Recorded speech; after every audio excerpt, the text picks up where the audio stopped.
ಗೋವಿಂದಾನಿ ಗೋವಿಂದ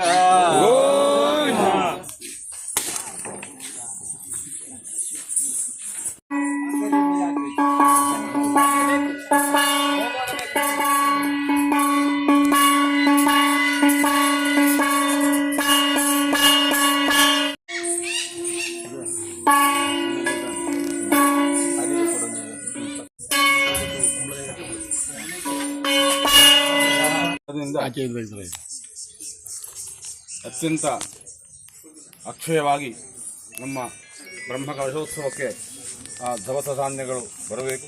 ಈ ಗಳಿಗೆ ಶುಭ ಗಳಿಗೆಯಾಗಿ ಪರಿಣಾಮ ಆಗಬೇಕು ಅಂತ ಹೇಳಿಕೊಂಡು ಅಡೂರು, ಮಧೂರು, ಕಾವು, ಕನ್ಯಾರ ಎಂಬ ಸ್ಥಳಗಳಲ್ಲಿ ನೆಲೆಯಾಗಿರುವಂತಹ ಸೀಮೆಯ ಸಮಸ್ತ ದೈವಿಕ ಶಕ್ತಿಗಳನ್ನು, ಊರಿನ ಪರಿಸರದ ಎಲ್ಲ ದೇವರುಗಳನ್ನು ಮನಸ ಸ್ಮರಿಸಿಕೊಂಡು ಆ ಉದನೇಶ್ವರನಲ್ಲಿ ಪ್ರಾರ್ಥನೆಯನ್ನು ಮಾಡಿಕೊಂಡು ಬಂದಂತಹ ಧಾನ್ಯ ದವಸಗಳನ್ನು ವಾಹನದಿಂದ ಇಳಿಸ್ತಾ ಇದ್ದೇವೆ. ಶ್ರೀ ಉದನೇಶ್ವರ ದೇವರ ಪಾದಾರವಿಂದಕ್ಕೆ ಗೋವಿಂದಾನಿ ಗೋವಿಂದ.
ಬ್ರಹ್ಮಕಲಶೋತ್ಸವದ ಸಿದ್ಧತೆ ನಡೆಯುತ್ತಾ ಈ ಸಂದರ್ಭದಲ್ಲಿ ಇಂದು ವಿಶೇಷವಾಗಿ ನಮ್ಮ ಈ ಬ್ರಹ್ಮಕಲಶೋತ್ಸವಕ್ಕೆ ನಮ್ಮ ಮೈಸೂರು ಪ್ರಾದೇಶಿಕ ಸಮಿತಿ ಅಧ್ಯಕ್ಷರು ಖ್ಯಾತ ಜ್ಯೋತಿಷರು ಆದಂಥ ವೆಂಕಟೇಶ್ವರ ಭಟ್ ಪುಂಜಾರ್ ಅವರ ನೇತೃತ್ವದಲ್ಲಿಂದು ಹೀಗಾಗಿ ಅವರು ಘೋಷಣೆ ಮಾಡಿದ ಹಾಗೆ 1000 ಬಟ್ಟಲು, 1000 ಲೋಟ, ಅದೇ ರೀತಿ 3 ಕ್ವಿಂಟಲ್ ಚಾವುಡಿ ಸಹಿತ 6 ಟನ್ ಬೇಳೆಕಾಳುಗಳು ಮತ್ತು 1 ಟನ್ ತರಕಾರಿ ನೀಡಿ ಸಹಕರಿಸಿರುತ್ತಾರೆ. ಅವರಿಗೆ ತುಂಬ ಹೃದಯದ ಕೃತಜ್ಞತೆ ಸಮರ್ಪಿಸ್ತಾ ಕ್ಷೇತ್ರದ ಆರಾಧ್ಯ ಮೂರ್ತಿಯಾದ ಶ್ರೀ ಉದನೇಶ್ವರ ದೇವರು ಸದಾ ಅನುಗ್ರಹಿಸಲೆಂದು ಈ ಸಂದರ್ಭದಲ್ಲಿ ಕ್ಷೇತ್ರದ ಸರ್ವ ಸಮಿತಿಯ ಪರವಾಗಿ ವಿಶೇಷವಾಗಿ ಪ್ರಾರ್ಥಿಸ್ತಾ ಇದ್ದೇವೆ.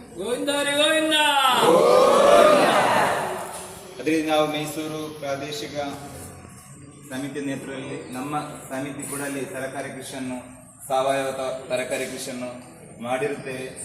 ಬರುವ ದಿವಸದಲ್ಲಿ ಆ ತರಕಾರಿ ಕ್ಷೇತ್ರಕ್ಕೆ ಬರಲಿಲ್ಲ.